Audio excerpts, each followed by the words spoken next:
नमस्कार, स्वागत है आप सभी का। आप देख रहे हैं कुरुक्षेत्र। मैं हूं सौरभ शर्मा। बहुत स्वागत है आप सभी का।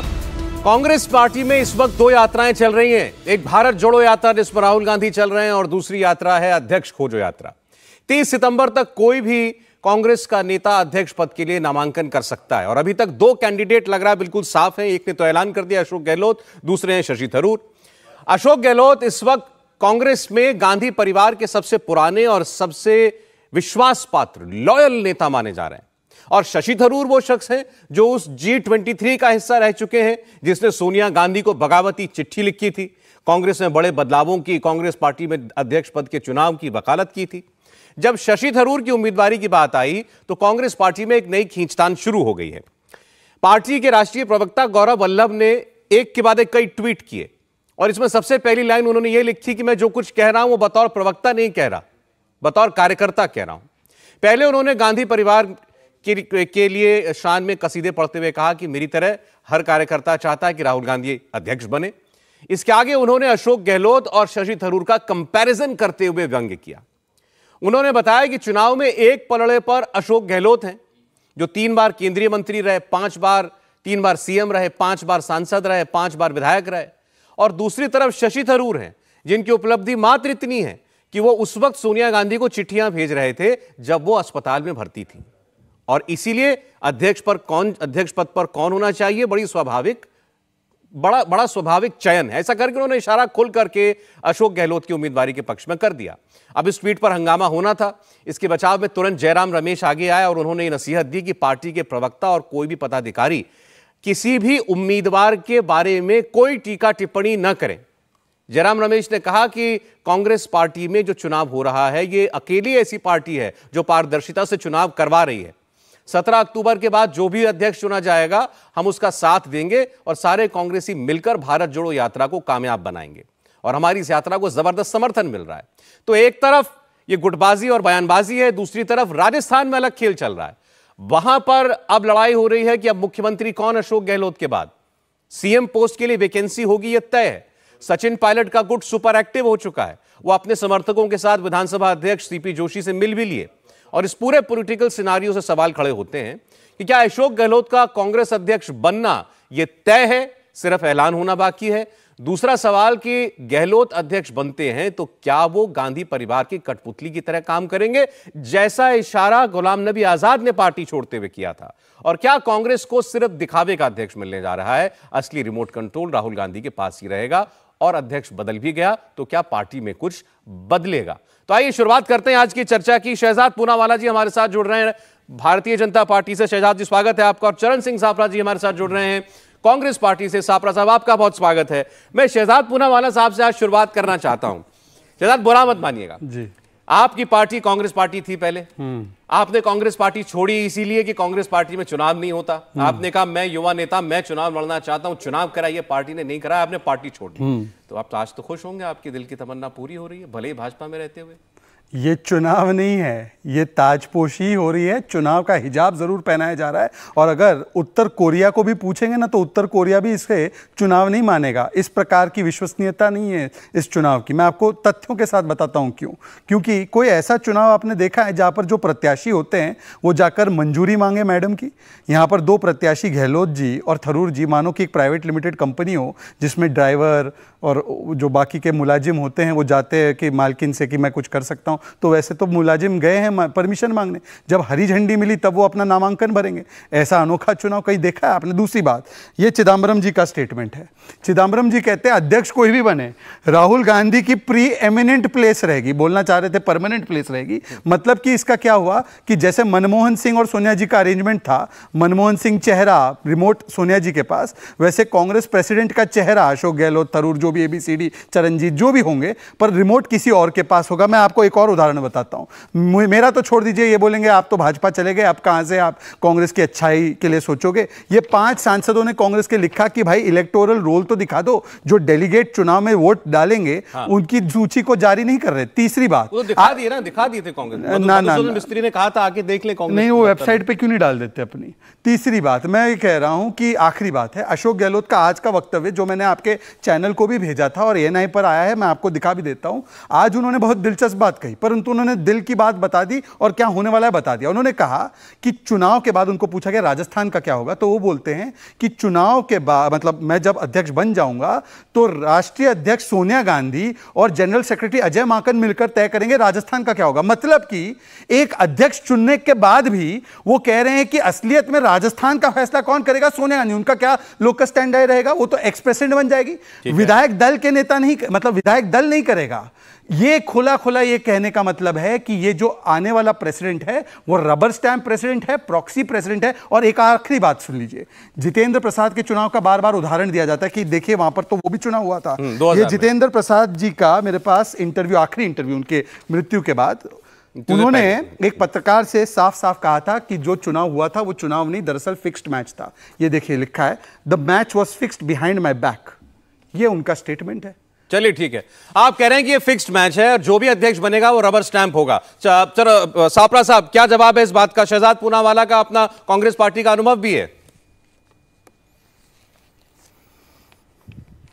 देखिए, शहजाद ने 4-5 प्रश्न इसमें उठाए हैं। मेरे ख्याल से उन्होंने सबसे पहला प्रश्न जो उठाया, ये एको आ रहा, जरा एको निकलवा प्लीज ठीक कीजिए इसको।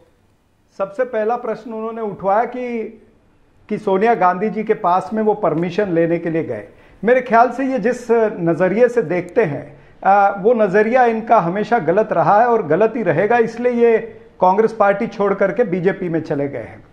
देखिए, भारतीय संस्कृति भी होती है, जब कोई व्यक्ति एक बड़े इम्तिहान के लिए जाने वाला होता है तो निश्चित रूप से अपने घर में जो बड़ा है परिवार के अंदर, वो उसका आशीर्वाद लेता है। ये भारत की परंपरा है। इनके अंदर इनका डीएनए अंग्रेजों का है, शायद इनको इससे फर्क नहीं पड़ता, ये इस परंपरा को नहीं मानना चाहते। दूसरी बात इन्होंने कही वोटर लिस्ट की। वोटर लिस्ट के ऊपर मिस्त्री जी ने क्लियर कर दिया है, जो भी उम्मीदवार होंगे उनको वोटर लिस्ट मिलेगी, वो वोटर लिस्ट देख सकते हैं। अब वेबसाइट पर पब्लिक डोमेन में हम इसलिए नहीं डालेंगे क्योंकि ये भारतीय जनता पार्टी के सभी लोग खुराफाती हैं, ये हमारे डेटा को मिसयूज नहीं करें, इसलिए हम वेबसाइट पर नहीं डालेंगे। ये बहुत क्लियर बात है। लेकिन जो चुनाव लड़ेंगे उनको मिलेगी वोटर लिस्ट, वो संपर्क कर सकते हैं। अब सवाल यह है कि भारतीय जनता पार्टी और उसके सारे प्रवक्ता इतने उत्तेजित क्यों हैं? भाई, कांग्रेस पार्टी का चुनाव है, हमारा आंतरिक मामला है, उत्तेजित आप लोग क्यों हो रहे हैं? क्योंकि इनके हाथ से एक बड़ा मुद्दा जो है, जो हमेशा ये कहते थे परिवारवाद, प्राइवेट लिमिटेड कंपनी वगैरह वगैरह, इस तरह की बातें करते थे, अब वो चीज जो है, वो मुद्दा जो है इनके हाथ से निकल जाएगा। ठीक, एक बहुत बड़ा मुद्दा जो बीजेपी के पास में था। दूसरी बात कि श्री राहुल गांधी जिन्होंने वादा किया था 2019 में, उन्होंने कहा, राजीनामा दिया, उन्होंने नैतिक जवाबदारी उन्होंने उठाई और कहा कि अब कोई कांग्रेस परिवार से, हमारे गांधी परिवार से कोई भी अध्यक्ष नहीं बनेगा। अब वो अपनी बात पर अटल है। यानी राहुल गांधी जी ने यह सिद्ध करके बता दिया कि जो वो कहते हैं वो करते हैं, वो इनके जैसे जुमलेबाज या झूठे नहीं हैं। तो ये भारत की झूठी पार्टी या भारतीय जुमला पार्टी जो है, उसको ये दूसरा जवाब भी मिला है। अब एक एक करके इनकी दुकान में जो मुद्दे हैं वो खत्म होते जा रहे हैं और राहुल गांधी जी भारत जोड़ो यात्रा पर निकल गए हैं। भारत जोड़ो यात्रा जो इनके कुकर्मों को उजागर करती है, जो देश के अंदर परिस्थिति है, जो महंगाई है, बेरोजगारी है, या किसानों के काले बिल है, या देश के अंदर जो विभाजनकारी राजनीति चल रही है, उस विभाजनकारी राजनीति सापरा साहब, भारत जोड़ो यात्रा पर हम अलग से बात करते हैं, पहले चुनाव की बात सड़क से लेकर के आपने कहा बीजेपी के हाथ से परिवारवाद का मुद्दा निकल जाएगा क्योंकि कांग्रेस पार्टी में अध्यक्ष अब कोई गैर गांधी परिवार का व्यक्ति होगा। लेकिन ये तो कह रहे हैं कि रिमोट कंट्रोल से होगा, चलेगा, जो भी वहां पर अध्यक्ष बना जाएगा, चलेगी तो राहुल गांधी की, तो चलेगी परिवार की।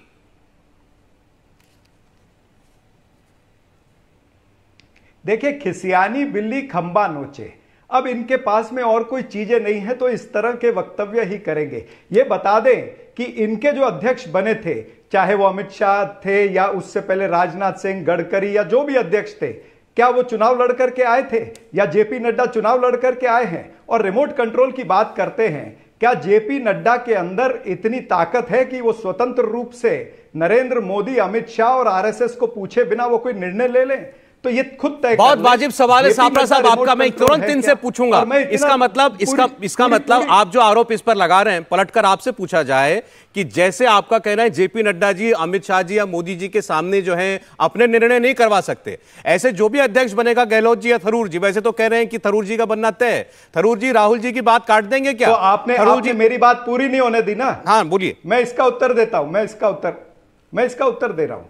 देखिए, आपकी तकलीफ क्या पता है, आप मुझे बीच में टोकते हैं, ये आमतौर पर नियम हो गया। मैं इसी बात पे आ रहा था कि कांग्रेस परिवार से जो भी अभी अध्यक्ष बनेगा, कांग्रेस अध्यक्षा श्रीमती सोनिया गांधी जी ने यह क्लियर कर दिया है कि अध्यक्ष जो है वो इलेक्टेड होगा, सिलेक्टेड नहीं होगा।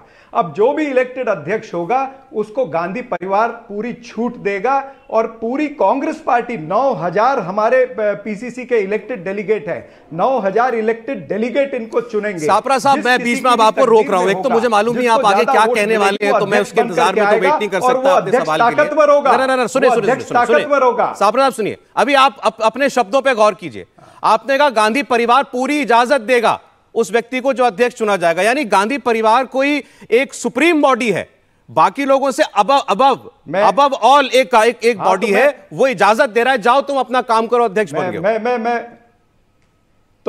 मैं इसी पे आ रहा हूं, देखिए आपने भी ठीक कहा, मैं वही कह रहा हूं कि गांधी परिवार और हमारे 9000 डेलीगेट जो वोटर हैं वो खुली छूट देंगे। अध्यक्ष जो है उसके पास में निर्णय करने की पूरी ताकत होगी, कोई दखल अंदाजी नहीं होगी, और जो भी अध्यक्ष बनेगा वो तजुर्बेकार व्यक्ति होगा, वो एक पूरे 45 साल का अपना दौर पार्टी के अंदर और सरकार के अंदर, विभिन्न सरकारों के अंदर वो दौर अपना निभा करके आया है, उसे पूरी ताकत होगी, पूरी खुल्ली छूट होगी। आपने भी मेरे ख्याल से तय इशारा कर ही दिया कि कौन अध्यक्ष बन रहा है। जेपी नड्डा दोनों उम्मीदवारों में से एक ही है। वो वीडियो नहीं है, एक वीडियो आई थी जो इन जिसमें पदों पर अमित शाह जेपी नड्डा का हाथ पकड़ के पीछे खींच रहे हैं। नहीं, उसका जवाब मैं इनसे ले रहा हूं ना, आपका सवाल वाजिब है, मैं पूछ रहा हूं इनसे। जो इल्जाम आप गांधी परिवार पर लगाते हैं कि गांधी परिवार ही चलाएगा कांग्रेस पार्टी को, अध्यक्ष कोई भी बन जाए, आपने कहा नकाब हिजाब में ये चुनाव हो रहा है, कोई इसमें कोई रियलिटी नहीं है, तो सीधा आपसे सवाल बनता है कि क्या बीजेपी में चुनाव होते हैं अध्यक्ष पद के लिए, क्या बीजेपी के सारे अध्यक्ष स्वतंत्र होते हैं? मैं पहले इसी का जवाब दे देता हूं और फिर उसके बाद जो बातें चरणजीत ने की, क्योंकि मैंने किसी के बीच में बोला नहीं तो मुझे भी पूरा मौका मिले। मैं आपको बताता हूं कि पिछले 24 वर्ष में जब इनके पास केवल मां और बेटा ही अध्यक्ष के रूप में थे, हमारे यहां 9 अध्यक्ष चुने गए और आखिरी में चुने गए जेपी नड्डा जी, और जेपी नड्डा जी इस संविधान के आर्टिकल 19 के तहत चुने गए, जिसमें कि पहले नेशनल कमिटी और स्टेट कमिटीज बनती है इलेक्टोरल कॉलेज के रूप में। आपको बता दूं, इलेक्शन कमीशन को हमने ये पहले पूरी सूची दी कि 75% बूथ समितियों में, 50% मंडल समितियों के, 60% जिला के समितियों का और 21 प्रांतों में चुनाव करवा के वहां की समितियां बनी, इलेक्टोरल कॉलेज इलेक्शन कमीशन को दिया, फिर शेड्यूल जारी हुआ। हां, ये इलेक्शन यूनानिमस हुआ, इसमें कोई दो राय की बात नहीं है, पर सौरभ जी आपका एक्सपीरियंस और अनुभव, आपको पता है कि कई बार यूनानिमसली इलेक्ट हो जाते हैं लोग, परंतु यूनानिमस होना इसका मतलब ये नहीं कि चुनाव नहीं हुआ। चुनाव की प्रक्रिया पूरी थी, आप चुनाव की प्रक्रिया पूरी थी। अच्छा। मैं इनको एक और सिंपल सवाल पूछता हूं, मैंने तो अपना गिना दिया, मैं इनको इतना डिटेल 9000 डेलीगेट्स का नहीं पूछता हूं। एक ही चीज चरणजीत, आपके संविधान आर्टिकल 19 के तहत सीडब्ल्यूसी मेंबर्स रहते हैं 23। सीडब्ल्यूसी मतलब कांग्रेस वर्किंग कमेटी, नॉट चाटुकारिता वाली कमेटी। आप मुझे बता दो कि आर्टिकल 19 में लिखा है कि इसमें से 23 में से 12 चुने जाते हैं। आप मुझे 12 चुने हुए सीडब्ल्यूसी सदस्यों के नाम बता दो। 9000 डेलीगेट कब चुने गए, उसके बाद ये एआईसीसी का नहीं, मेरी बात पूरी हो जाने दीजिए। सापरा साहब बोल लीजिएगा, कंप्लीट कर ले। आपका 6 मिनट सुना भाई, सुन लीजिए। तो पहला सवाल लिख लीजिए आप। पहला सवाल है, आप बीच में नहीं टोक रहा हूं, मैं कह रहा हूं मैं उत्तर दूंगा। ठीक है, ठीक। तो आप मन में कहिए ना, जवाब बोलिए, लिखते रहिए, ऐसे आपस में मत उलझिए प्लीज। तो मैं पहला सवाल इनसे ये पूछ रहा हूं कि आर्टिकल 19 के तहत बाकी सब चुनाव तो छोड़ दीजिए, सीडब्ल्यूसी जो सबसे टॉप मोस्ट बॉडी है कांग्रेस की, उसमें कब चुनाव करके 12 सदस्य कौन से चुने गए, जरा वो बता दे, पहली बात। दूसरी बात मैं इनसे पूछना चाहता हूं, मैंने 2-3 स्टेटमेंट दिए। चिदम्बरम जी का स्टेटमेंट कि प्री एमिनेंट पोजीशन उन्हीं की रहेगी, अशोक गहलोत का स्टेटमेंट जो कह रहे थे कि सोनिया जी चुनाव होने के बाद भी वही तय करेगी। तीसरा ये जिन्होंने कहा कि परमिशन मिल चुकी है, मतलब उन्होंने गो हेड दिया है, क्लैरिफाई कर दिया है कि ये इलेक्शन होगा, सिलेक्शन नहीं होगा। भाई सोनिया गांधी पार्टी की सीईसी है, सोनिया गांधी अध्यक्ष है। सीईसी एक अपने आप में एक अलग इंस्टीट्यूशन है कांग्रेस कॉन्स्टिट्यूशन में, पर सोनिया गांधी क्यों क्लैरिफिकेशन दे रही है कि सिलेक्शन नहीं होगा, इलेक्शन होगा? यह अपने आप में एक जवाब है कि Sonia Gandhi is calling the shot. और इसका मैं एक और आपको उदाहरण देता हूं। ये इनके सांसद और पूर्व अध्यक्ष है केरल के मुरलीधरन, वो कहते हैं, और सुनिए जरा ध्यान से, केवल वो व्यक्ति जिसको नेहरू फैमिली का सपोर्ट मिलेगा वो अध्यक्ष बनेगा। ये उनका स्टेटमेंट है जी। अब बताइए कि इसका क्या मतलब है कि जो नेहरू गांधी परिवार तय करेगा, जिस पे हाथ रखेगा, कल हो सकता है चरणजीत पे हाथ रख दे तो वही बनेगा। अभी इस चुनाव में किस पे हाथ रखा हुआ है? हाँ? इस चुनाव में किस पे हाथ रखा है गांधी परिवार? वो तो सबको दिख रहा है किस पे हाथ रख रहे हैं। वो तो जिस पे हाथ रख रहे वो आकर कह भी रहा है कि भाई मैं जब चला जाऊंगा तो उसके बाद जो है जिसने मुझ पे हाथ रखा है वही तय करेगा कि वहां पे कौन गद्दी संभालेगा। तो मुझे लगता है कि वो तो क्लियर कट ही है। परंतु आखिरी सवाल देखिए मैं उनसे पूछना चाहता हूं, देखिए क्योंकि शॉर्ट में बहुत सवाल हो गए, उनके पास जमा हो गए सवाल। नहीं वो अच्छा है। इन्होंने कहा कि डीएनए अच्छा, अंग्रेजों वाला हमारा डीएनए, ये लोग जो है ये बड़े बुजुर्गों का आशीर्वाद लेते हैं, इसलिए अशोक जी और तरूर जी सोनिया जी का आशीर्वाद। ये सोनिया जी सीताराम केसरी का आशीर्वाद लेने गई थी क्या? जहां तक मुझे याद है एक पिछड़े समाज के व्यक्ति की धोती फाड़कर, उसकी टोपी उड़ाकर, उसके नेम प्लेट को कालिक लगाकर, जो कांग्रेस के इतिहास में बहुत कम बने हैं पिछड़े वर्ग से लोग, उनको धक्के मारकर निकाला गया। ये सोनिया जी ने आशीर्वाद लिया था। अच्छा, ये माइनो कुल का आशीर्वाद लेने का तरीका हो सकता है। अब मैं जवाब ले रहा हूं। आपने कांग्रेस पार्टी के अध्यक्ष की पूरी चुनाव प्रक्रिया पर सवाल उठाए। आपने कहा जो डेलीगेट जो कि वोट करेंगे अध्यक्ष के लिए, उनको चुन के आना है, क्या वो चुनकर आए हैं? आपने कहा सीडब्ल्यूसी में चुने हुए प्रतिनिधि होने चाहिए, जो टॉप बॉडी है कांग्रेस की, क्या वो चुने हुए हैं? उनके नाम बता दें सापरा साहब। देखिए, इन्होंने सीताराम केसरी जी वाला उल्लेख किया, मैं इनको याद दिलाना चाहूंगा, ये तब कांग्रेस पार्टी में थे। यशवंत सिन्हा ने भारतीय जनता पार्टी के अंदर मात्र इतना पूछा था कि इलेक्शन का फॉर्म कहां है, किस तरह से होता है, नोटिफिकेशन इशू हुई है कि नहीं हुई है। तो यशवंत सिन्हा को इस तरह से पीछे फेंका गया और उस समय गडकरी जी को लाया गया। ये आपके सवाल का उत्तर। ये दूसरी बात है जो सारा कुछ ठंडा कर देंगी। आप रिमोट कंट्रोल करते हैं। ये देखिए किस तरह से अमित शाह जी खींच रहे हैं, किसको? आपके अध्यक्ष जेपी नड्डा को खींच रहे हैं, हाथ पकड़कर पीछे खींचा जा रहा है। ये आपके ऑल इंडिया अध्यक्ष की औकात है। ये आपके ऑल इंडिया अध्यक्ष सापरा साहब थोड़ा सा शब्दों के साथ थोड़ा सा मेरे ख्याल से मर्यादित इतनी किसी की हिम्मत है क्या? बोलिए कुछ भी। इतनी किसी की हिम्मत है? कांग्रेस पार्टी ने कभी भी इस तरह से हाथ पकड़ के नहीं खींचा और ना ही ऐसा कभी होगा। तो जितनी बातें आप अगर एक उंगली हमारी तरफ दिखाते हो तो 3 उंगली आपकी तरफ भी है, ये याद रखा। अच्छा, आप वीडियो दिखा रहे हैं, ये बात सही है कि नहीं है कि सीताराम केसरी के साथ जो हुआ था वो सही है कि नहीं है? ये इतना बता दीजिए किस तरह से खींचा गया। नहीं, आपने वीडियो दिखा रहा हूं मैं ये नहीं, सीताराम केसरी जी के साथ ऐसा नहीं हुआ। क्या हुआ? मैं खुलेआम कहता हूं सीताराम केसरी जी के साथ ऐसा नहीं हुआ, लेकिन ये हो रहा है कि इनके ऑल इंडिया अध्यक्ष को, नड्डा जी को हाथ पकड़ के खींचा जा रहा है। चलिए ठीक है, तुम अपनी लक्ष्मण रेखा से आगे मत जाइए। आपने इनका बता दिया, इन्होंने आपका बता दिया। अब इनका आरोप ये था कि चुनाव जो है जनता को दिखाना चाहता। ठीक है, अब वो इन्होंने सवाल उठाए थे चुनाव की प्रक्रिया पर। पहले ये कह चुके हैं कि केवल और केवल गांधी परिवार का आशीर्वाद है अशोक गहलोत जी के ऊपर, उनका अध्यक्ष बनना तय है। चुनाव में और दूसरे व्यक्ति के खड़े होने ना खड़े होने से कोई फर्क ही नहीं पड़ता। फिर ये सवाल पूछ रहे थे कि जो चुनेगा अध्यक्ष वो खुद चुनकर आया है कभी या नहीं? भाई मैं इनके सारे सवालों का उत्तर देने के लिए तैयार हूं। देखिए, कांग्रेस पार्टी की चुनावी प्रक्रिया पिछले 4 महीने से चल रही है। ये 4 महीने तक सोए थे, अब हमको सवाल पूछ रहे हैं कि किस तरह से चुनाव हो रहे हैं। पूरी प्रक्रिया के अंदर ब्लॉक लेवल से लेकर के प्रदेश कांग्रेस कमेटी के डेलीगेट तक चुनाव हुआ है, चुने गए हैं। आप जो यूनैनिमस चुनाव की बात करते कि भारतीय जनता पार्टी के सभी अध्यक्ष यूनैनिमसली चुने गए थे, अगर सोनिया गांधी जी और राहुल गांधी जी यूनैनिमसली चुने गए थे और 2018 के अंदर एआईसीसी सेशन दिल्ली में हुआ था, तमाम सारे मीडिया ने दिखाया था, जिसमें खुद गुलाम नबी आजाद जी ने प्रपोज किया था कि राहुल गांधी अध्यक्ष बने और गुलाम नबी आजाद जी ने कहा था कि कांग्रेस वर्किंग कमेटी के सदस्य भी सारे जो है वो नॉमिनेट होने चाहिए, अध्यक्ष को अधिकार होना चाहिए। ये शायद शहजाद पूनावाला, इनकी याददाश्त जो है वो थोड़ी छोटी है, कम है, ये भूल गए, उस समय कांग्रेस में थे, अब बीजेपी में आए तो अलग तरह की बीन बजा रहे हैं। तो मैं इनको कहना चाहता हूं कि अगर यूनैनिमस चीजें बीजेपी में हुई है तो यूनैनिमस चीजें कांग्रेस में भी हो सकती है। यानी आप करें तो चमत्कार, हम करें तो गुनेगार। तो इस तरह से ये नहीं चलेगा। और तीसरी बात ये है कि 9,000 डेलीगेट बिल्कुल चुन करके आए हैं और ये 9,000 डेलीगेट आपने सीधा सीधा जवाब दे दिया, ठीक है, ये क्योंकि इस पर बहुत लोग सवाल पूछ रहे थे, बताइए। तो 9,000 डेलीगेट जो है वो वोट डालेंगे और चुन करके लाएंगे। देखिए सौरभ जी, ये सवाल शहजाद पूनावाला ने नहीं उठाया, ये पत्र कांग्रेस के सांसदों ने लिखा कि जो इलेक्टोरल रोल्स बन रहे डेलीगेट्स के आधार पर ये आर्बिट्ररी तरीके से बिना कॉन्स्टिट्यूशन को फॉलो किए बन रहे हैं और ये उसकी न्यूज रिपोर्ट है। प्लीज एक-एक करके, मैंने तो बीच में, अरे भाई एक इतना क्यों आप उत्तेजित हो भाई? अच्छा चलिए ठीक है, अपने समय पर दो ना भाई। ओके साबरा साहब, ठीक है, आपका जवाब सुन लिया, बोलिए। दूसरी बात, इन्होंने पिछली बार भी कहा था, मैंने इनसे जितेंद्र प्रसाद जी के चुनाव के बारे में पूछा था, उसका जवाब नहीं आया कि वो फिक्स्ड मैच था या नहीं था, या दिवंगत आत्मा जितेंद्र प्रसाद जी को भी वो झूठा करार दे रहे हैं। ये कह रहे कि देखिए सीताराम केसरी के साथ कुछ ऐसा हुआ ही नहीं। भाई मेरी बात छोड़ दीजिए, मैं तो 11 साल का था जब उनके साथ ये कांड हुआ, तो मैं कांग्रेस में नहीं था उस समय, हाँ मैं स्कूल में था, परंतु मैं आपको बता दूं कि 24 अकबर रोड नामक किताब राशिद किदवाई की किताब में मैंने कहा, कृपया करके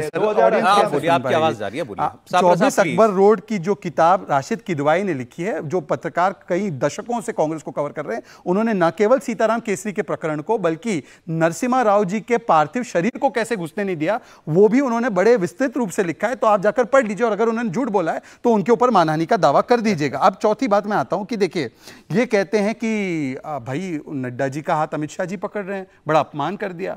अरे भाई साहब, आपके युवराज ने एमएमएस मनमोहन सिंह जी के ऑर्डिनेंस को फाड़ दिया था, तो मैं वो शब्द का इस्तेमाल नहीं करना चाहता कि क्या औकात दिखा दी उन्होंने प्रधानमंत्री की, कैबिनेट की। नहीं देखिए, मैं शब्द नहीं इस्तेमाल करना चाहता हूं। सौरभ जी मेरा समय है, मुझे लगता है मेरा समय साबरा साहब सुनना पड़ेगा, आप भी बोल रहे थे, सुन ही रहे थे। नहीं ये मैं सुन रहा था, पूरी बात आपके पास नहीं है, ये तरीका नहीं। तो किस प्रकार से एक चुने हुए प्रधानमंत्री की, क्योंकि चुने हुए तो थे वो कम से कम उनके दल के द्वारा, तो उस चुने हुए प्रधानमंत्री की औकात दिखा दी इस राहुल गांधी ने, जो कि केवल एक सांसद था, वो उसके बारे में जवाब दीजिए। हमारे यहां पर हाँ हमारे अध्यक्षों की औकात है कि वो बूथ लेवल पर पोस्टर चिपकाते चिपकाते मां भारती की सेवा करते करते और पार्टी को मां मानते हुए जो कार्य करते हैं, तो अमित शाह जी, नड्डा जी हो, चाहे अडवाणी जी हो, राजनाथ जी हो, चाहे जनकृष्ण मूर्ति हो, वो सारे के सारे लोग बूथ लेवल के कार्यकर्ता से उठकर बन सकते हैं अध्यक्ष पार्टी का, बिना किसी के बाप बेटे हुए, बिना किसी के भाई भतीजे हुए। यह हमारी पार्टी और विचारधारा की ताकत है।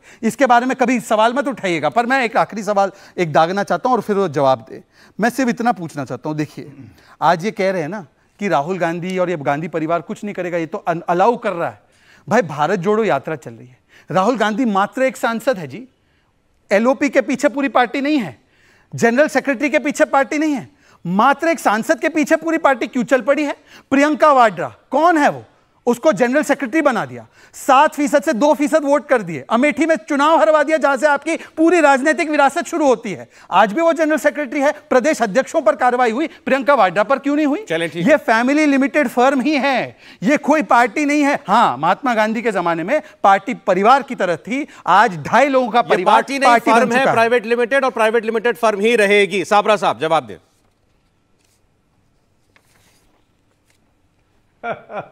वो अभी मैं कुछ बोलूंगा तो ये और खड़े हो जाएंगे, मैं वो शब्द नहीं यूज करना चाहता यहां पर। लेकिन सवाल ये है कि क्या इनकी ताकत है कि अमित शाह को कुछ कोई कह दे कि उसने हाथ क्यों खींचा जेपी नड्डा का? क्या कोई नरेंद्र मोदी जी कोई निर्णय लेते, किसका कोई हिम्मत है कि वो सवाल पूछ ले नरेंद्र मोदी जी से या आरएसएस के किसी नेता से? आप कभी पूछ के देखिएगा शहजाद जी, आपको तजुर्बा होगा। और जहां तक आपने राहुल गांधी जी की बात की है कि भारत जोड़ो यात्रा में सारी पार्टी उनके साथ क्यों है, निश्चित रूप से कांग्रेस पार्टी पूरी तरह से उनके साथ में खड़ी है, क्योंकि ऐतिहासिक यात्रा है, आपका पर्दाफाश करने की वो यात्रा है। राहुल गांधी एक गाइड है, एक प्रेरणा स्थान है, और वो भारतीय जनता पार्टी के कुकर्मों का नाश कर रहे हैं, आपके कुकर्मों को उजागर कर रहे हैं।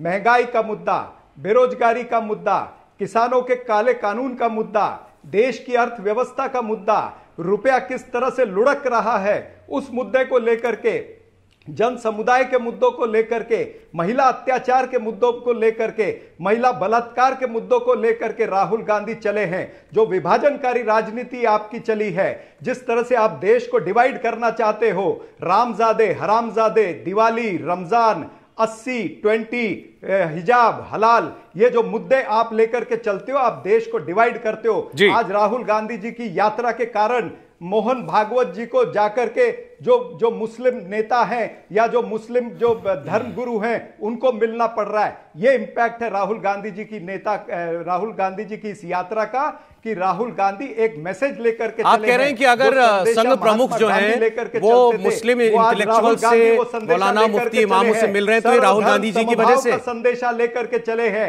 ये मैसेज लेकर के चले हैं कि डॉक्टर बाबा साहब अंबेडकर, महात्मा गांधी, मौलाना आजाद। हो गया साबरा साहब, आपने जो बात कही मैं तो उसी को अंडरलाइन कर रहा हूं। आप कह रहे हैं कि संघ प्रमुख मोहन भागवत जो है वो मुस्लिम इंटेलेक्चुअल से या मुस्लिम धर्म गुरुओं से मुलाकात कर रहे हैं, तो इसके पीछे की वजह राहुल गांधी का दबाव है। बिल्कुल इस यात्रा का दबाव है, क्योंकि भारत जोड़ो यात्रा में जो प्रतिसाद मिल रहा है, जिस तरह से लोग जुड़ रहे हैं, ये भारतीय जनता पार्टी भी देख रही है। भारतीय जनता पार्टी भी कपा रही है कि कहीं ये यात्रा, आज 15 दिन हुए हैं, जब इसके 150 दिन पूरे होंगे तो ये यात्रा क्या स्वरूप लेगी ये इनको पता है। इसलिए ये डरते हुए ये सारे काम जो है ये कर रहे हैं। राहुल गांधी जी जो बिगड़ा हुआ वातावरण है उसको नियंत्रण में लाने का प्रयास कर रहे हैं और इनको भी मजबूर करेंगे। अच्छा ठीक है सापरा साहब, आपने इतनी बार लेकिन राहुल गांधी जी का नाम ले दिया है, आपने उनको प्रेरणा स्रोत भी बता दिया है, तो ऐसा लग रहा है कि जो भी अध्यक्ष चुना जाएगा वो प्रेरणा उन्हीं से लेगा।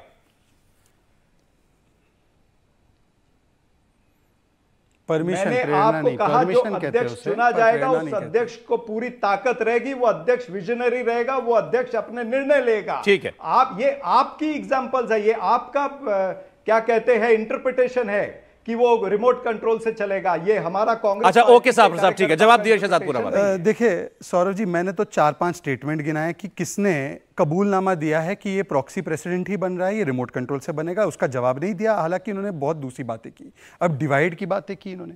बताइए, कांग्रेस जो नफरत की माँ है, नफरत की माता जी है, जिसने 84 के दंगे करवाए और बड़ा पेड़ गिरता है तो धरती हिलती है ऐसे बयान दिलवाए, जिसको मुझे नहीं लगता सापरा साहब भी जायज़ ठहरा सकते हैं, जिसने हाशिमपुरा, भागलपुर, मीरठ, मलियाना, मुंबई, अहमदाबाद, जलगांव, ये दिल्ली, ये सारे दंगे करवाए जिसमें हजारों लोग मारे गए, उनको बोलते हैं कि ये जोड़ने चले। और किसके साथ? गजब है भाई, जॉर्ज पोनैया के साथ। वो जॉर्ज पोनैया जिसने कहा कि हिंदुओं को कि वो धमकी देता है और भारत माता पर मैं चप्पल जूते पहनकर चलता हूं ताकि उसकी बीमारी मुझे ना लगे, ऐसे व्यक्ति के साथ ये भारत जोड़ रहे हैं। गजब है। दूसरी बात मैं इनसे पूछना चाहता हूं, देखिए इतना ही भारत जोड़ना है तो पहले राजस्थान निकल जाइए, वहां पर सचिन पायलट और अशोक चांदना को जोड़ दीजिए। गोवा निकल जाते, गोवा में पार्टी को जोड़ देते। और किस प्रकार से जोड़ रहे हैं, अगर ये नफरत छोड़ो यात्रा है और भारत जोड़ो है तो सबसे ज्यादा दंगों के अगर देखेंगे उदाहरण तो राजस्थान से ही निकले। करौली का दंगा हुआ, मतलूब अहमद पकड़ा गया क्या? छाबड़ा का दंगा हुआ, पकड़ा गया क्या? अभी तक उसको इफ्तार पार्टी में बुलाया था। झालावाड़, टोंक, भीलवाड़ा, जोधपुर, अजमेर, सब जगह राजस्थान में दंगे होते हैं हर दूसरे दिन में, वहां पर तो कार्रवाई करने से रहे। हाँ, हिंदुओं पर रोक लगा देते हैं, हिंदुओं को प्रताड़ित करते हैं और पीएफआई को खुली छूट दे देते हैं। चलिए आते तीसरी बात पर, यह बोल रहे हैं राहुल गांधी हमारे गाइड है। गाइड नहीं, वो खाना बदोश है, वो मिसगाइडेड है। वो देखो अमेठी से अब आ गया है वायनाड, अब पता नहीं कहां जाना पड़ेगा। पर मैं पूछना चाहता हूं कि ये बता रहे हैं कि इतनी बड़ी पार्टी, इतनी पुरानी पार्टी है, जिस व्यक्ति ने 39 चुनाव हरवाए हैं, 49 चुनाव से 2 लोकसभा चुनाव हरवाए हैं, और जहां पर भाजपा कांग्रेस का डायरेक्ट कॉन्टेस्ट होता है ना सौरभ जी, 186 सीट्स में राहुल गांधी ने बीजेपी को 170 सीट जितवाए और अपनी पार्टी को सभी जगह हरवा दिया। इसके नेतृत्व में वो चलना चाहते हैं, तो क्या कांग्रेस पार्टी में आज परफॉर्मेंस और टैलेंट और मेरिट की इतनी कमी है कि एक ऐसा व्यक्ति जो भाजपा के सामने, क्योंकि ये कह रहे भाजपा के खिलाफ है इनका भारत जोड़ो, भाजपा के सामने जो सबसे कमजोर रहा है, और वो भी कहां पे समय बिता रहे, भाजपा तो केरल में है नहीं। बताइए 18 दिन भाजपा के जहां है नहीं, जहां पर लेफ्ट है इनके सहयोगी, वहां पर 18 दिन बिता रहे हैं, और जहां पर भाजपा है, जहां पर चुनकर आई है उत्तर प्रदेश, वहां पर 2 दिन है। गजब है। और वहां पर भी ना अमेठी जा रहे हैं, ना फूलपुर जा रहे हैं, ना रायबरेली जा रहे हैं। भाई किस प्रकार की ये यात्रा है? ये राहुल गांधी को प्रमोट करने की यात्रा है। ये मुझे जोड़ो यात्रा है। 24 की फहरिस्त में एलओपी के नाम पर, क्योंकि नीतीश जी का नाम जुड़ गया, ममता जी का नाम जुड़ गया, केसीआर का नाम जुड़ गया, सबका नाम जुड़ गया, तो मुझे जोड़ो यात्रा को भारत जोड़ो यात्रा मत बताइए। और सिर्फ इतना बताइए कि क्या परफॉर्मेंस अगर पैरामीटर होता तो प्रियंका वाड्रा और राहुल गांधी ये तो होते। राहुल गांधी तो अब अध्यक्ष नहीं है ना वो चुनाव लड़ रहे हैं, वो कह तो रहे हैं कि गांधी परिवार से कोई अध्यक्ष नहीं बनेगा। बहुत अच्छी बात है। एक बात उनको बताइए कि गांधी परिवार से कोई अध्यक्ष नहीं बनेगा तो पूरी की पूरी पार्टी, आज क्या राहुल गांधी ज्यादा महत्वपूर्ण है कांग्रेस पार्टी के लिए कि उनके एलओपी अधीर रंजन चौधरी की यात्रा निकालते, उनके जनरल सेक्रेटरी जो है भारत के अलग अलग उनकी यात्रा निकालते? तो क्यों वही बता रहे हैं कि चाहे अध्यक्ष कोई भी बने, राहुल ही हमारे इंपॉर्टेंट है, प्रेरणा स्रोत है, उन्होंने ये बात बता दी ना। प्रेरणा स्रोत नहीं है ये। देखिए, ये कांग्रेस कुनबे वाली पार्टी है, कुनबा है, एक बड़ा एक कबीले वाली पार्टी है। सबसे बड़ा कबीला गांधी परिवार का है, इसलिए उनको सबको सारे छोटे छोटे कबीले वाले बड़े कबीले के साथ चलते हैं। अच्छा ठीक है, आपको इस बात पर भी एतराज है कि राहुल गांधी यूपी में यात्रा क्यों नहीं निकाल रहा है? जहां आप मजबूत है वहां यात्रा क्यों नहीं? ये भाजपा के खिलाफ है ना। ठीक है, तो केरल में तो भाजपा है ही नहीं। आप चाहते हैं आपके खिलाफ वो यात्रा निकालें? वो कह रहे हैं हमारे खिलाफ। ठीक, सापरा साहब। देखिए, इनकी तमन्ना भी पूरी हो जाएगी, क्योंकि अभी यात्रा कल या परसों में ये कर्नाटका में एंटर होने वाली है, जहां पर भारतीय जनता पार्टी से हमारा सीधी टक्कर है। तो ऐसे आप चिंता मत करिए, हम बिल्कुल आपको हर राज्य के अंदर टक्कर देने वाले हैं। दूसरी बात, इन्होंने जो गांधी परिवार की इतनी सारी बातें की है, ये भूल जाते हैं कि गांधी परिवार ने अगर इस देश को नेतृत्व दिया है तो इस गांधी परिवार के 2 लोग देश के लिए शहीद भी हुए हैं। इसी गांधी परिवार के नेता श्रीमती इंदिरा गांधी देश के लिए आतंकवाद से लड़ते लड़ते शहीद हुई। राजीव गांधी के चिथड़े उड़ा दिए गए आतंकवाद से लड़ते लड़ते। इस देश की मिट्टी में उनका खून मिला है। और जिस तरह से आप गांधी परिवार के लिए बोलते हो, आपको शर्म आनी चाहिए कि जिन्होंने शहादत दी है उनके बारे में आप ऐसे बोलते हो, उस परिवार के बारे में आप ऐसे बोलते हो। अगर कांग्रेस पार्टी का कार्यकर्ता उस परिवार के बारे में निष्ठा रखता है कि जिस परिवार ने इस देश की मिट्टी के लिए शहादत दी है, तो वो आपको शर्म आनी चाहिए। आपने आज तक उंगली भी नहीं कटाई, आपके एक परिवार के लोगों ने उंगली नहीं कटाई, आपके आरएसएस के परिवार ने कभी उंगली नहीं कटाई, और शहीदों में नाम दर्ज करवाना चाहते हो। हमें गर्व है हमारे नेताओं के ऊपर कि उनकी जो कुर्बानी है उस पर हमें गर्व है। हमें गर्व है कि उन्होंने जिस देश के अंदर सुई नहीं बनती थी, आज यहां पर परमाणु हथियार है, आज यहां पर पूरा कम्युनिकेशन और ऐसे आधुनिक चीजें हैं जो इस देश को आगे लेकर के चली है। नरेंद्र मोदी जी कोई 1947 से नहीं बने हैं प्रधानमंत्री। 1947 से लेकर के 2014 तक जो देश के अंदर तरक्की हुई है,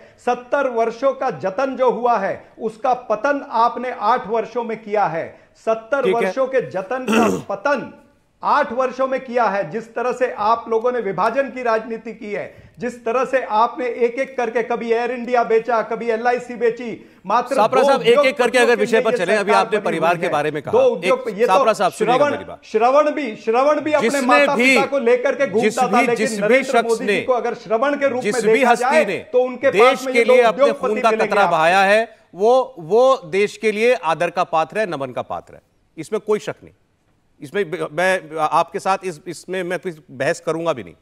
लेकिन सवाल यह है कि 1947 से लेकर के आज तक आपने जो जो बताया, सुई नहीं बनती थी, हमने अब आप जो हैं दुनिया की 5वीं बड़ी आर्थिक महाशक्ति बन चुके हैं, तो इसमें कांग्रेस पार्टी का बहुत बड़ा योगदान है, इस परिवार का बहुत बड़ा योगदान है। मैं इतना पूछना चाहता हूं कि अगर जवाहरलाल नेहरू जी के बाद इंदिरा गांधी जी के बाद राजीव गांधी जी, और उसके बाद जो आरोप लगाया जाता है कि सोनिया गांधी जी सरकार चला रही थी, मनमोहन सिंह जी प्रधानमंत्री थे, अगर ये परिवार ना रहता तो क्या देश वहां से यहां तक नहीं पहुंच सकता था?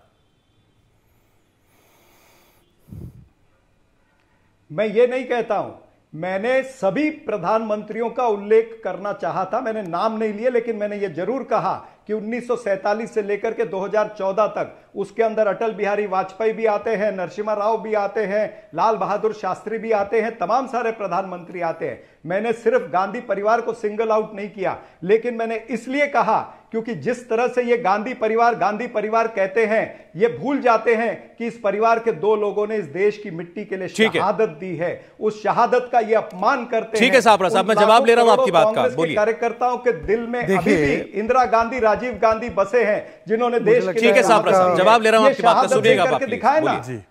बोलिए। देखिए, ये इसी भारत जोड़ो की तथाकथित यात्रा में राहुल गांधी को एक फ्रीडम फाइटर्स मेमोरियल इनॉग्रेशन में जाना था, जॉर्ज पुनैया के प्रोग्राम में तो चले गए, पर उस प्रोग्राम को स्किप किया और फिर शशि थरूर और उनके प्रदेश अध्यक्ष को जाकर माफ़ी मांगनी पड़ी कि राहुल गांधी पुनैया के साथ बिजी हो गए तो इसलिए नहीं जा पाए। ये मेमन जी के लिए, जो वहाँ पे स्वतंत्रता सेनानी थे, उनके लिए ये प्रोग्राम था। तो स्वतंत्रता सेनानियों का कौन अपमान करता है और कौन तिरस्कार करता है, ये भली बात ही जानते हैं। एक और उदाहरण देता हूँ। पूरे बार केवल एक परिवार के महिमा मंडन में इन्होंने नेताजी को कभी भी उनके योगदान को नहीं माना। आज नेताजी की बड़ी विशाल मूर्ति कर्तव्य पथ पर लगी तो एक भी बार ट्वीट नहीं किया। सरदार की जो सबसे ऊंची प्रतिमा लगी, जितना बड़ा कद उनका उतनी ऊंची प्रतिमा लगाई गई, तो स्टैच्यू ऑफ यूनिटी का विरोध किया। और कर्नाटका के कांग्रेस के जो सिद्धरमैया और उनके बीच में बातचीत चल रही थी कि भाई आज तक तो हमने सरदार का हमने कभी योगदान माना ही नहीं ना, उनके बर्थडे जन्म जयंती को सेलिब्रेट किया है क्योंकि इंदिरा जी का दिन है वो। प्लीज सौरभ जी, क्या हाँ, तीसरी बात हाँ, देखिए ये फ्लो को तोड़ने की ना बार बार ये कोशिश करते हैं, ये करेक्ट तरीका नहीं है डिबेट का। तीसरी बात, इन्होंने कहा कि भाई आपके परिवार से कौन बलिदान हुआ, आपके परिवार से कौन बलिदान हुआ। ये मेरे पास देखिए, मैं शुक्र है मैंने लाया था। ये आरएसएस ने किस प्रकार से पूरे आंदोलन में, आज़ादी के आंदोलन में क्या क्या योगदान दिया, जंगल सत्याग्रह से लेकर चिमुरष्टी सत्याग्रह जो 42 में हुआ। उसके अलावा मैं दो नाम पढ़ता हूं, देवीपत चौधरी और जगतपति कुमार। ये दो 42 में व्यक्ति हैं जो पटना सेक्रेटेरिएट में भारत का जब फ्लैग लग रहा था तो गोलियां चलाई गई थी, वो दोनों लोग आरएसएस के कार्यकर्ता मारे गए थे। मैं इनसे पूछना चाहता हूं कि चलिए, मैंने तो अपने परिवार, संघ परिवार के दो लोग के नाम बता दिए, अब मुझे आप, सोनिया गांधी आपके अध्यक्ष है, अंटोनिया कुल, क्योंकि उनका भी परिवार उस समय का था, मेरे परिवार का मैंने आपको दो उदाहरण दिए। मेरे वैसे बाप दादा ने भी पाकिस्तान को लात मार के यहां पर रहने का काम किया। आप मुझे बताइए एंटोनिया कुल कहां था जब ये आजादी की लड़ाई लड़ी जा रही थी? क्योंकि आपने जो नाम गिनवाया उनका हम पूरा सम्मान करते हैं, इंदिरा जी का भी और राजीव जी का भी, पर वो पोस्ट इंडिपेंडेंस था। लाला लाजपत राय आपके कुल के नहीं है, तो आप मुझे एंटोनिया कुल के दो नाम गिना दीजिए जो जगतपति कुमार और देवीपत चौधरी की तरह उन्होंने अपना सर्वोच्च न्योछावर किया, और फिर हमसे बात कीजिए। और देखिए किस प्रकार की मंशा है। सुई से लेकर एयरक्राफ्ट तक हमने बनाया, देश के लोगों के योगदान को नहीं मान रहे। भाई साहब, आप जब छोड़कर गए थे तो फ्रेजाइल 5 में थी, आज यूके को पीछे छोड़कर हमारी 5वीं सबसे ताकतवर अर्थव्यवस्था बनी है। हाईएस्ट एफडीआई आज है, आज सबसे हाईएस्ट हमारे पास एक्सपोर्ट्स है, आज सबसे ज्यादा हाईएस्ट ग्रोथ ऑफ रेट है पूरी दुनिया में, 13.5% का ग्रोथ रेट है। ये आज की हकीकत है।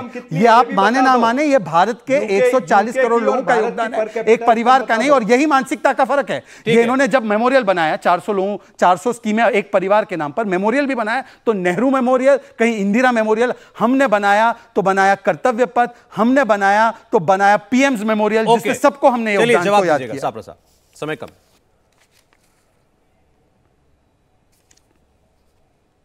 देखिए, जितनी बातें ये कर रहे हैं, ये परिवार की बात कर रहे हैं, इनको ये भूल जाते हैं कि लाला लाजपत राय भी कांग्रेस परिवार के थे, कांग्रेस के अध्यक्ष थे वो।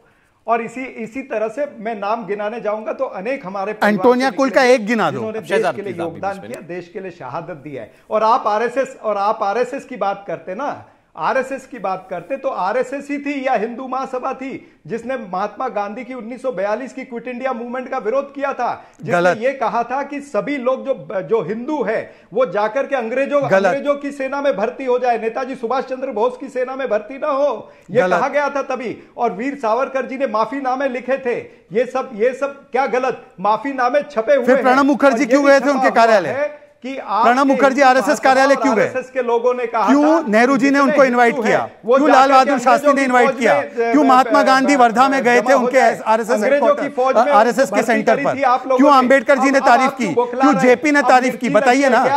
अब मिर्ची लगी, अब बीच में, अब सौरभ जी अब आप इनको क्यों नहीं रोक रहे? आप इतना बड़ा झूठ बोलेंगे और उसको काउंटर भी ना किया जाए। एक मिनट सर, बोलिए, कंप्लीट कीजिए सर, जरा शॉर्ट में कंप्लीट। नहीं, आप पक्षपात क्यों कर रहे हैं सौरभ जी? अच्छा, अरे नहीं सर, बोलिए आप, कोई पक्षपात नहीं। मैं वही कह रहा हूं कि ये जितनी चीजें बोल रहे हैं, मैंने उसका उत्तर दिया है कि किस तरह से हिंदू महासभा, आरएसएस, इन्होंने पूरे आजादी मूवमेंट, टू नेशन थियरी सबसे पहले कहने वाली हिंदू महासभा गलत। चलिए ठीक है सर, 10 सेकंड। अच्छा, मेरे पास समय नहीं है। आपका कहना है, एक सेकंड, आपका कहना है इस देश को कांग्रेस पार्टी ने, गांधी परिवार ने संजोकर एकजुट रखा इतने वर्षों में। 8 वर्षों में नरेंद्र मोदी सरकार ने आकर, आरएसएस ने आकर उस कुनबे को बिखेरने का काम किया और राहुल गांधी फिर से उसको जोड़ने निकले। देखिए, जिनकी सोच, अध्यक्ष रहे ना रहे, जिनकी सोच यही है कि India is Indira, India is Gandhi, वो पार्टी भी गांधी ही रहेगी। पार्टी भी गांधी के बाहर नहीं जा सकती। और एक बात चेक करूं कि हिंदू मुस्लिम टू नेशन थ्योरी सबसे पहले सैयद अहमद ने की थी, पर ये सैयद अहमद के बातों को बचाने के लिए आएंगे। और दूसरी बात, आरएसएस की प्रशंसा प्रणब मुखर्जी से लेकर महात्मा गांधी ने की थी, उनकी बातों का ज्यादा भरोसा है। समय मेरे पास इतना ही था, मैं तो धन्यवाद करूंगा आप दोनों का, आप दोनों जुड़े हमारे साथ। हमने कांग्रेस पार्टी के नए अध्यक्ष पर भी बहुत चर्चा की, लेकिन आपको ये बता दें कि अभी नामांकन भरे नहीं गए हैं। अशोक गहलोत ने अपनी मंशा बड़ी साफ कर दी है कि वो चुनाव लड़ रहे हैं, चुनाव लड़ेंगे, नामांकन भी करेंगे। शशि थरूर साहब को क्या उतना समर्थन भी मिल पाएगा कि वो चुनाव में खड़े हो पाए, अभी ये तय नहीं है। तो ये अभी सोचिए मत, ये इसको तय मत मानिए कि कोई इलेक्शन ही होने जा रहा है। हो सकता है यहां भी सर्वसम्मति से, एक मत से एक व्यक्ति कोई अध्यक्ष बन जाए कांग्रेस पार्टी का, और पार्टी फिर कौन चलाएगा इस पर आगे बात होगी। बहुत शुक्रिया चरण सिंह सापरा जी और शहजाद पूनावाला जी। इंडिया टीवी हर वक्त हर जगह डाउनलोड करने के लिए सर्च करें India TV news Google play store या ऐप स्टोर पर।